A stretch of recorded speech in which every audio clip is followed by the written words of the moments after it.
where the law gives the deputy president the first petition, the opportunity before a smaller committee to fully present his evidence, be represented, and be heard. And the 10 days that later the Senate imposed itself on refer to the committee of the Senate, not to the plenary.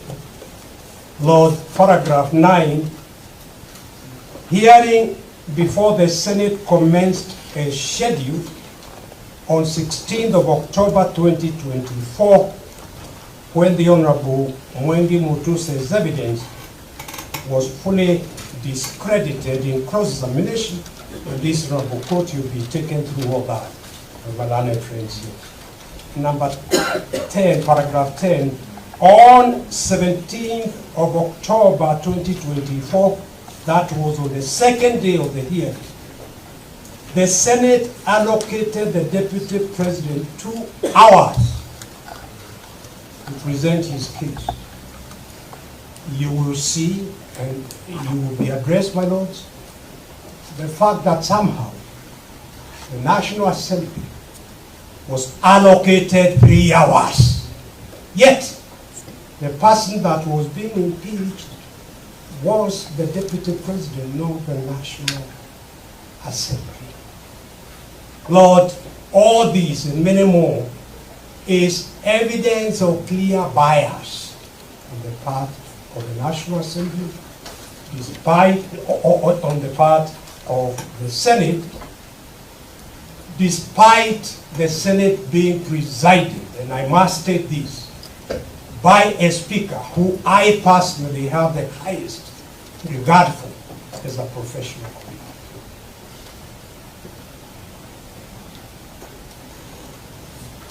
But on the second day, and I'm looking at paragraph 10, when the Deputy President was supposed to present his case in the 2 hours that he had been allocated, he fell ill and was rushed to hospital for urgent medical attention. Rejecting the request for adjournment, the Senate voted to impeach the Deputy President on 5 out of the 11 counts. And you find all that in RG 11, volume 9, pages 1689 to 1725, response by Brigadier Gachagua. And also RG 12, volume 9, pages 1752 to 1758, communication from Nigeria. My Lord, the third matter I wish to very quickly draw the court's attention to in this introduction background is the absolute failure for both the National Assembly and the Senate to address their minds to the threshold that the Constitution lays down for impeachment of a person elected into office by a plurality of votes. And here, my Lord, permit me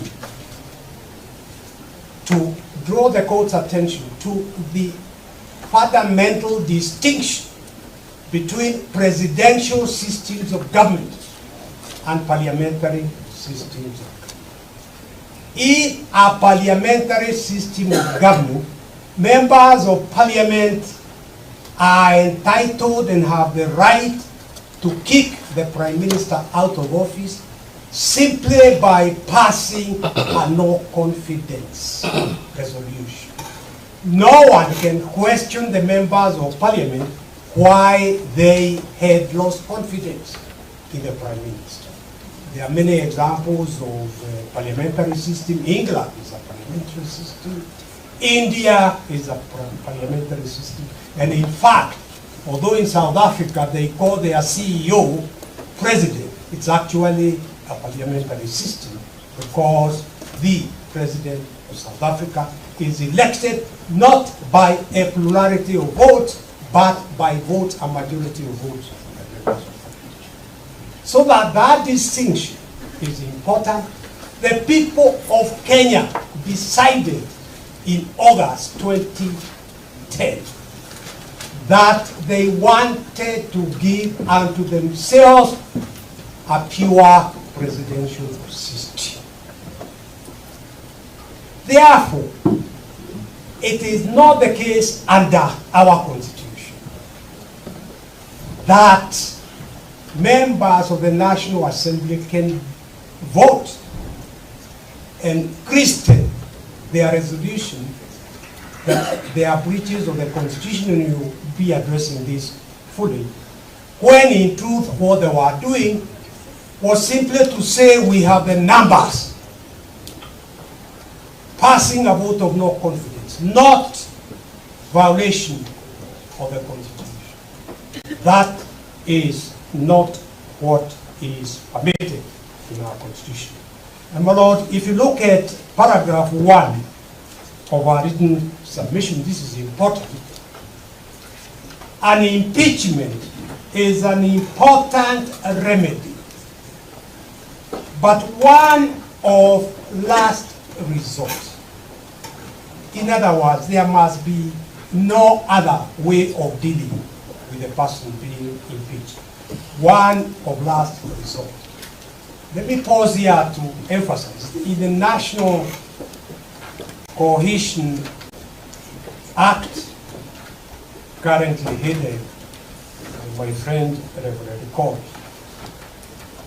one of the charges leveled against the first deputy, the first petition, was making utterances that, strictly speaking, should have been reported to the National Integration Commission.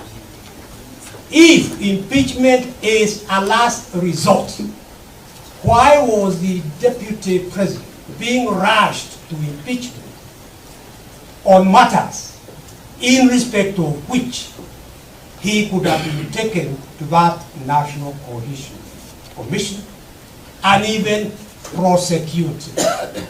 That was not respecting the important dictate in presidential system that impeachment is a last resort. It is one to be used where there is an injury to the people.